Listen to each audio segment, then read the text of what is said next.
What is up guys, Danny this side. So in this video, I'm going to show you how to move Jira ticket into Sprint. So first off, head over to Google or any browser and then in the search bar type in Jira. After typing, you will see this first official website of Jira. Click on this website. Now, after clicking, you will be redirected to this page of Jira where if you are new to Jira, you can simply sign up with your work email or you can sign up with your Google and Microsoft. So after signing in, here your email ID will appear and then just simply click on Go to Jira. After that, click on the project side.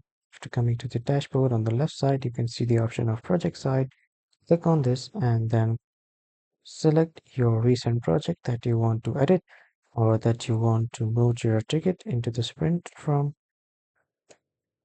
After selecting the project, at the top, you can see the option of backlog. Simply give it a click. And from here, after coming into the backlog, your issues will appear here. So just simply drag an issue from here and then just drop it here to your sprint section. So this is how you can move a Jira ticket into sprint. That was all for this video, everyone. Thank you for watching.